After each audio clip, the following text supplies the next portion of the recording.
to Deuteronomy 21st chapter. It says domestic relations. It's going into concubinage.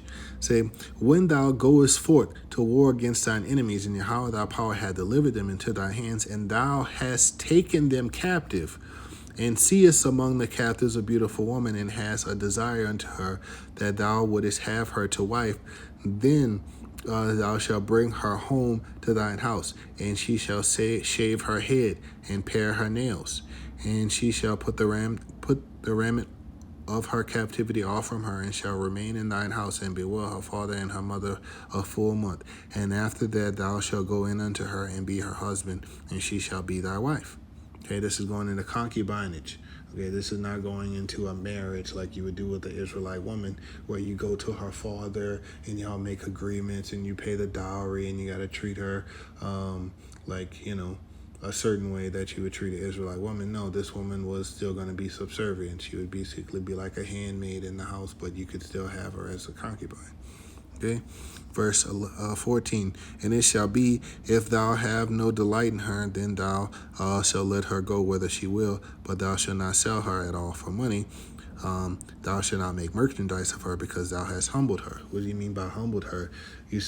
You had intercourse with her. She was humble. She was humiliated, blah, blah, blah. She was a prisoner of war. Okay, but there was laws, statutes, and commandments to govern how this was done. All right, so let's get back to Ezra to see how the story played out. Ezra chapter 9, let's go down to verse 10. It says, now, O our power, what shall we say after this? For we have forsaken thy commandments, which thou hast commanded by the servants of the prophets, saying, the land unto which ye go to possess it, it is an unclean land, with the filthiness of the people of the lands, and with their abominations, which have filled it from one into another with their uncleanliness. Now therefore, give not your daughters unto their sons, neither take their daughters unto your sons, nor seek their peace or their wealth forever, that ye may be strong and eat the good of the land, and leave it for an inheritance to your children forever.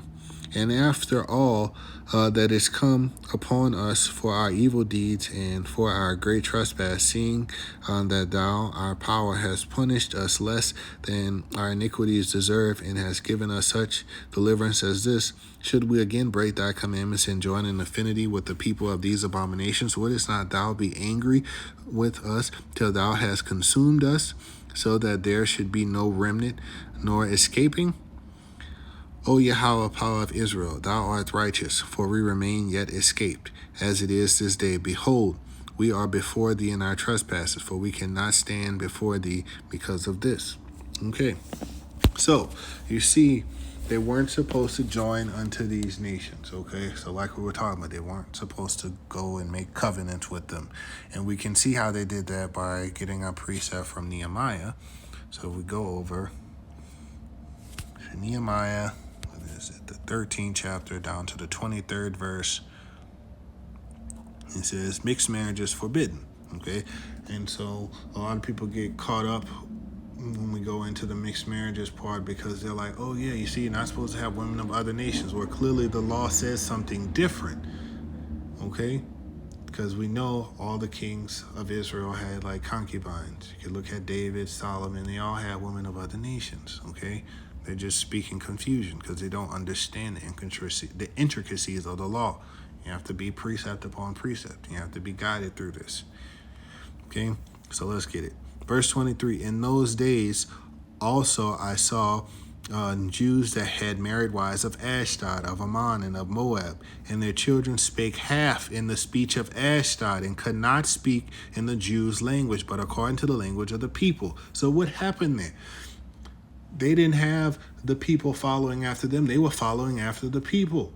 How are you going to be the holy people set apart, and you got your children speaking the language of these other nations? You got them learning the customs and traditions of these other nations. No, that's the issue. That's the sin. They went off. Verse 25, and I contended with them, and cursed them, and smote them, certain of them. The prophets ain't play back then. They was good to get on you. He said he smote certain of them, and plucked off their hair, and made them swear by Yahweh, saying, Ye shall not give your daughters unto their sons, nor take their daughters unto your sons, or for yourselves. I was looking to smote.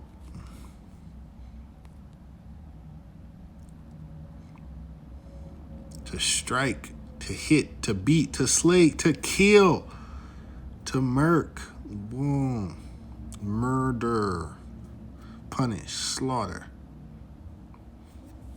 It was not playing back then. So the prophet's going easy on y'all today. Okay, verse 26. Did not Solomon, king of Israel, sin by these things? Yet among many nations was there no king like him, who was beloved of his power, and his power made him king over all Israel. Nevertheless, even him did outlandish women cause to sin. Okay, shall we then hearken unto you to do all this great evil, to transgress against our power in marrying strange women? Okay, so there we go. Now we can look at what Solomon did. I think it's 1 Kings. Nope, not 12 chapter. Yeah, it's the 11th chapter. Okay, so skip down to verse 3. It says he had 700 wives, princes, and 300 concubines, and his wives turned away his heart. So that was the problem. They turned away his heart. Okay. For it came to pass when Solomon was old that his wives turned away his heart after other gods, and his heart was not perfect with Yahweh his power, as was the heart of David his father. So this happened when Solomon was old. Certainly Solomon didn't get all these wives when he was old. No, he got them when he was young, like any young man would, because that's when he was, burning his, that's when he wanted them.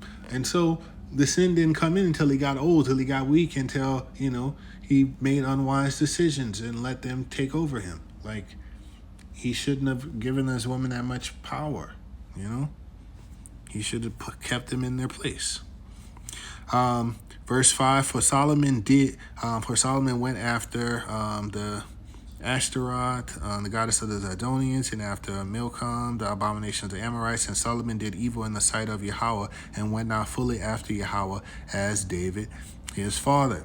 Okay, and then it goes on to say, then Solomon did build a high place for Chemosh, the abomination of Moab, and the hill that is before Jerusalem, and for Molech, the abomination of the children of Ammon. And likewise did he for all his strange wives, which burnt incense and sacrifice unto their powers. Okay, so that was the sin. Solomon turned his heart from Yahweh Bashem Yahushai and started following his other gods. Okay, so it wasn't that he had these wives, because he had them for years. He had them all along. Okay, but he had them in subjection. It wasn't until he started listening to them and adhering to their cultures that the sin came in. And that's why Yahweh Bashem Yahushai warned them of these nations, because he knew what they would do. So it would have been better for Israel just to murk them. But if they did take them, they had to keep them in subjection. They weren't supposed to make agreements with them. They weren't supposed to make covenants with them. They weren't supposed to give in. You could basically apply the same thing to today. So you're a young man of Yahweh Bashem Yahushai, you come into this truth, but you got a woman who's not in this truth. Even if she's an Israelite, she might not go along with these laws, statutes, and commandments and customs. You'll see that a woman's mind is just snares, nets, and bands. All they gonna do is try to trip you up if they're not with the program. They gonna try to get you to come over to their way of thinking. That's what they want. They want to control you. Yahweh Bashem Yahushai understood that. They knew that about the women. All of this knowledge is in these scriptures. All you gotta do is read and listen to the true meaning of Yahweh Bashem Yahushai, so you can get this understanding. Okay, so that's how Israel messed up. That's how Solomon messed up.